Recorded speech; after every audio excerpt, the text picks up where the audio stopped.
नमस्कार, मैं हूँ ज्योतिका और स्वागत करती हूँ आपका रेडियो हिंदुस्तान पर कथाएं कुछ सुनी कुछ अनसुनी सी के एक नए एपिसोड में, जहाँ हम सुनते हैं अनिल सक्सेना जी द्वारा रचित कुछ जाने कुछ अनजाने पर बेहद रोचक किस्सों को।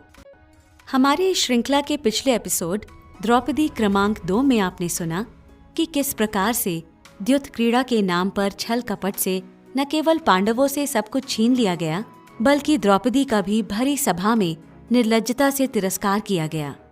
आइए जाने द्रौपदी क्रमांक 3 में इसके आगे के कुछ और रोचक घटनाक्रमों के बारे में। दुर्योधन, दुशासन और कर्ण के अत्यंत घृणित कृत्य के चलते गांधारी का सभा में आगमन हुआ। हाल ही के हुए घटनाक्रम को जानकर गांधारी अत्यंत विचलित हो उठी तथा उन्होंने भी कुपित हो सभी उपस्थित सभाजनों को जमकर खरी खोटी सुनाई।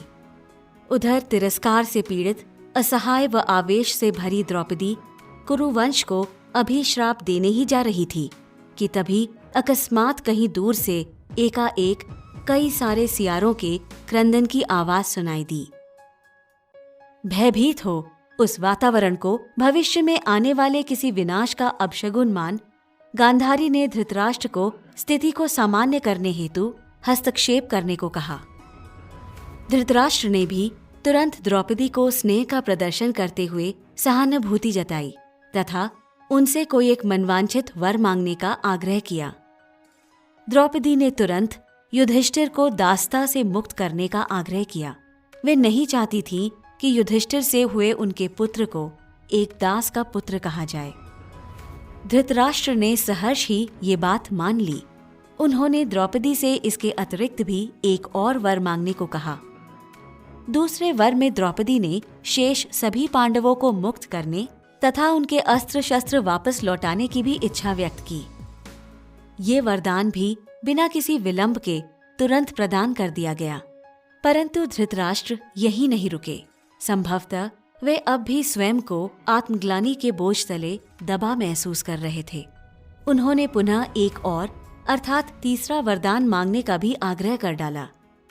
इस पर द्रौपदी की प्रतिक्रिया अत्यंत रोचक और प्रशंसनीय है। द्रौपदी ने कहा, अधिक मात्रा में लोभ ही धर्म के विनाश का कारक होता है, अतः जो मैं पा चुकी हूँ वही पर्याप्त है। और वैसे भी शास्त्रानुसार एक राजा को केवल एक वरदान, क्षत्रिय को केवल 2 वरदान, वैश्य को 3 तथा ब्राह्मणों को 100 या इससे अधिक वरदान का अधिकार होता है।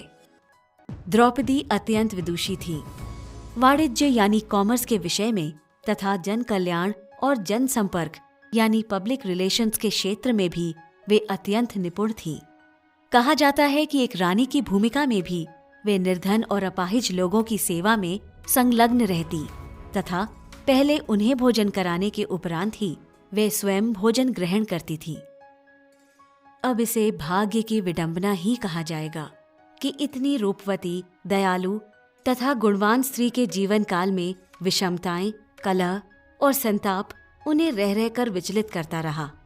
द्युत क्रीड़ा का वह तिरस्कार, उसके उपरांत का 12 वर्ष का कठिन वनवास तथा 1 साल का अज्ञातवास, मात्र इतना ही नहीं, दुर्भाग्य का सर्पदंश उनके जीवन के हर कालखंड में उन्हें डसता ही रहा। परंतु फिर भी न तो द्रौपदी ने कभी अपना धैर्य खोया और न ही साहस। माना जाता है कि वनवास के दौरान एक बार कौरवों की एकमात्र बहन दुशाला के पति सिंधु नरेश जयद्रथ द्रौपदी से अभद्र व्यवहार कर बैठा। पांडवों को जब ये बात मालूम हुई तो उन्होंने तुरंत जयद्रथ को जा घेरा, परंतु द्रौपदी ने उसे यह कहकर क्षमा दान दे दिया कि वो दुशाला का पति है और उसके मारे जाने से गांधारी तथा धृतराष्ट्र को गहरा आघात लग सकता है। इसके अतिरिक्त अज्ञातवास में एक समय रानी रही द्रौपदी को मत्स्य देश की रानी सुदेशना की दासी बनकर भी रहना पड़ा। महाभारत के भीषण युद्ध में द्रौपदी ने अपने पिता, भाई व पुत्रों को भी खो दिया, परंतु विषम परिस्थितियों का द्रौपदी अपनी दृढ़ इच्छा शक्ति, अदम्य साहस व आत्मविश्वास से सामना करती रही। द्रौपदी ही महाभारत का एकमात्र ऐसा पात्र है कि जिनके विषय में अनेकों भ्रांतियां सुनने को मिल जाती हैं। उदाहरणतः उनका दुर्योधन के जलकुंड में गिर जाने पर उसका परिहास करना तथा अंधे का पुत्र अंधा कहने का वर्णन महर्षि वेदव्यास द्वारा रचित महाभारत में कहीं भी नहीं है।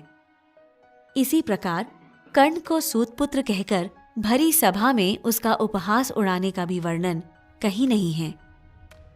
लोक कथाओं एवं किंवदंतियों द्वारा महाभारत के इस पात्र का चित्रण अनेकों बार गलत ढंग से किया गया है, परंतु वास्तविकता में द्रौपदी एक महान विदुषी, निर्भीक, दयालु तथा कर्तव्यपरायण स्त्री थी। तो दोस्तों, ये था हमारा 3 अंशों में प्रस्तुत किया द्रौपदी के विषय में एक विशेष प्रसंग। जल्द ही फिर से उपस्थित होंगे ऐसे ही एक और किसी अन्य पात्र के रोचक प्रसंग को लेकर। तब तक जुड़े रहिए हमारी श्रृंखला कथाएं कुछ सुनी कुछ अनसुनी सी के साथ। कैसी लगी हमारी ये प्रस्तुति ये बताना न भूलिएगा। हमें आपके लाइक्स और कमेंट्स का इंतजार रहेगा। जुड़े रहिए रेडियो हिंदुस्तान के साथ, क्योंकि हमारे पास है दिन भर आप सभी के लिए कुछ खास।